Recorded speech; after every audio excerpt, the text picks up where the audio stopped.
स्वागत है प्यारे विद्यार्थियों उस्मा अकेडमी के यूट्यूब प्लेटफॉर्म पर। आज हम द्वितीय योगात्मक आंकलन कक्षा 6 विषय हिंदी के यानी क्वेश्चन आंसर्स की बात कर रहे हैं, जो अपने RKSM के 2 चल रहा है।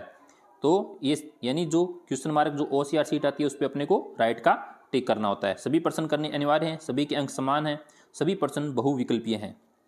बात करते हैं पहले प्रश्न की। मेरे पिताजी की माता यानी मेरे पिताजी की माता मेरी क्या लगेगी, यानी साधारण सी बात है, मेरे पिताजी की माता है वो मेरे क्या लगेगी, क्या लगेगी, दादी। क्या लगती है, दादी। तो बी इसका राइट आंसर हो जाएगा।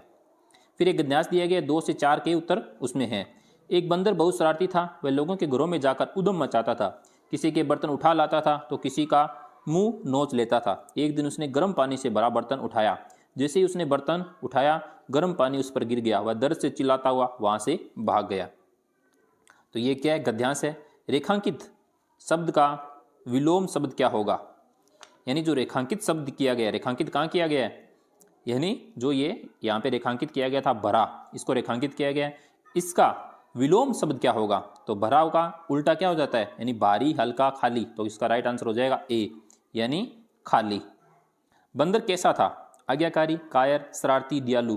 तो बंदर कैसा था, शरारती था, यानी इसका राइट आंसर हो जाएगा सी, यानी शरारती। फिर है गद्यांश में पानी का विशेषण क्या है। गद्यांश में पानी का विशेषण क्या है, यानी पानी का विशेषण क्या था, पानी कैसा था, ठंडा था, गर्म था, मीठा था, खारा था।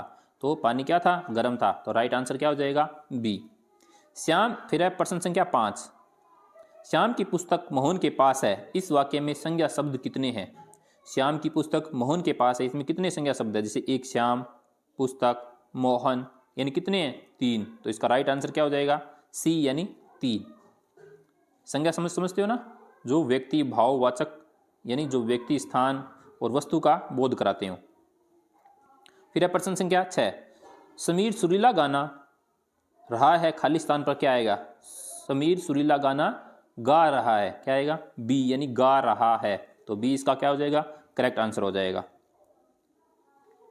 फिर है प्रश्न संख्या 6। मछली का बहुवचन मछलियां हैं और यह स्त्रीलिंग है, इस कथन में है, यानी इस कथन में क्या है। वचन सही है, लिंग गलत है। वचन गलत है, यानी जैसे मछली का बहुवचन मछलियां होता है, यानी सही है। तो इसमें वचन और लिंग दोनों सही है। तो ऐसा कौन सा ऑप्शन है अपने पास, यानी डी, वचन और लिंग दोनों सही है। अगर आप चैनल पर नए हैं और चैनल को अभी तक सब्सक्राइब नहीं किया तो प्लीज़ चैनल को सब्सक्राइब जरूर करें। जो रेड कलर का जो बटन सब्सक्राइब का दिखाई दे रहा है उस पर क्लिक करें और बेल आइकन को अवश्य दबाएं। फिर है प्रश्न संख्या 8। अमित कल उदयपुर ही जाएगा। अमित कल उदयपुर ही जाएगा, यह कार्य किस काल में पूर्ण होगा, यानी जाएगा बात कर रहा है तो वर्तमान जो चल रहा है वो होता है, तो इसका मतलब ये भी उत्तर नहीं है। भूतकाल यानी जो बीत गया उसकी बात कर रहा है, नहीं है। यानी भविष्य, वो भविष्य की बात कर रहा है, यानी जाएगा। तो अपना आंसर हो जाएगा सी।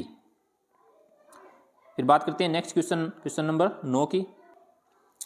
जिसे अक्षर का ज्ञान हो उसे क्या कहते हैं, यानी जिसको अक्षर का ज्ञान होता है उसे क्या कहते हैं। ज्ञान ना हो, सॉरी, अक्षर का ज्ञान ना हो उसे क्या कहते हैं, निरक्षर। यानी जो ज्ञान नहीं जानता है, जिसको किसी चीज का ज्ञान नहीं है, वो होता है निरक्षर, यानी ए। इसका राइट आंसर हो जाएगा ए। फिर है प्रश्न संख्या 10 और 11 की पंक्तियां पढ़कर उत्तर देना है अपने को। मोर को अपनी सुंदरता पर बहुत घमंड था, लेकिन एक बार तालाब में अपनी परछाई देखी, अपने पैर देखकर वह बहुत दुखी हुआ। तो रेखांकित शब्द का समानार्थी शब्द है, रेखांकित कौन सा है, तालाब। तो तालाब का समानार्थी शब्द कौन सा होता है, सरोवर, नीरज, पंकज, जलज।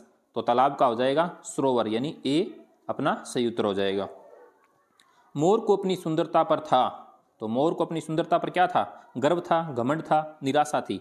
तो उसको यानी मोर को क्या था, अपनी सुंदरता पर घमंड था। तो इसका बी उत्तर क्या हो जाएगा, सही हो जाएगा। फिर है प्रश्न संख्या 12।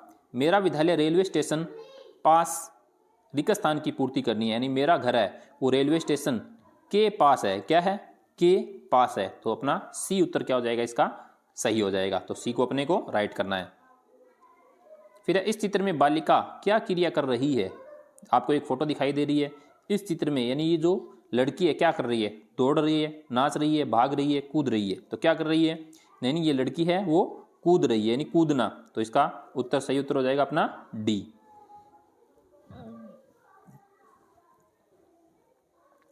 फिर प्रश्न संख्या 14 और 15 का उत्तर पंक्ति पढ़कर दीजिए। किसी जंगल में एक खरगोश और कछुआ रहते थे।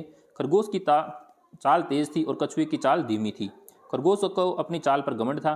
उसने कछुए को दौड़ लगाने की चुनौती दी। दोनों की दौड़ शुरू हुई। उसमें खरगोश आगे निकल जाता है और कछुआ पीछे रह जाता है। खरगोश किसी पेड़ की छाया में सो जाता है। उसे नींद आ जाती है, लेकिन कछुआ अपनी चाल से मंजिल तक पहुंच जाता है और दौड़ में जीत जाता है। शिक्षा: अपने आप पर घमंड नहीं करना चाहिए। खरगोश को किस पर घमंड था? बुद्धि पर, चाल पर, शक्ति पर, तेवर पर। तो किस पे घमंड था उसको? यानी चाल पे, अपनी चाल पे घमंड था। तो इसका सही उत्तर क्या हो जाएगा? यानी बी। ये देखो, चाल पर, यानी चाल पर घमंड किसको था? खरगोश को। इस कहानी से क्या शिक्षा मिलती है? यानी अपने आप पर घमंड करना, अपने आप पर घमंड नहीं करना, दूसरों की राय पर चलना, अपने से दूसरों को कमजोर समझना। तो इसका सही उत्तर अपना हो जाएगा अपने आप पर घमंड नहीं करना, यानी बी। इसका उत्तर क्या हो जाएगा? सही हो जाएगा। अगर चैनल पर नए हैं तो प्लीज़ चैनल को सब्सक्राइब करें। आई होप कि आपको पेपर का जो हल है वो अच्छे से समझ में आया होगा, तो आप इससे अपनी तैयारी को और बेहतर कर सकते हैं। Thank you.